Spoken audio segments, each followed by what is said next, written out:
ആ ഭാഗ്യം നിങ്ങളുടെ കയ്യിലുണ്ട്. നാരായണൻ മഹാവിഷ്ണുവാണ്, ശ്രീകൃഷ്ണനാണ്, ശ്രീരാമനാണ്, ധന്വന്തരിമൂർത്തിയാണ്. അങ്ങനെ കിടക്കുകയല്ലേ.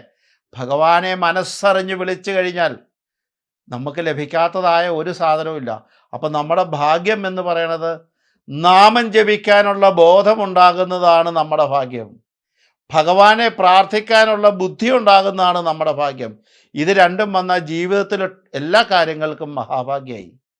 ഈ രണ്ട് ഭാഗ്യം മതി നമുക്ക്. അദ്ദേഹത്തെ ഭഗവാനെ സ്മരിക്കാനുള്ള ഭാഗ്യം വേണ്ടേ? ഭഗവാന്റെ നാമം ജപിക്കാനുള്ള ഭാഗ്യം വേണ്ടേ? ഭഗവാനെ കാണാനുള്ള ഭാഗ്യം വേണ്ടേ? ഭഗവാന്റെ സ്മരണ മനസ്സിൽ നിലനിർത്തിക്കൊണ്ട് കിടക്കാനുള്ളൊരു ഭാഗ്യം വേണം. ഭഗവാനെ അവിടെ അടുക്കാനുള്ള ഒരു ഭാഗ്യം സുഹൃതികൾക്കേ പറ്റൂ, ദുഷ്കൃതികൾക്ക് പറ്റില്ല.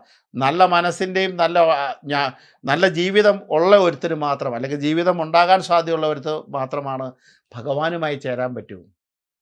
അല്ലാത്തവൻ ഭഗവാനെ കുറ്റം പറയും, ഭഗവത് കാര്യങ്ങൾ പറയുന്നവരെ കുറ്റം പറയും, ഗുരുനാഥന്മാരെ കുറ്റം പറയും. അവരുടെ നാശത്തിന് വേണ്ടിയിട്ടത്.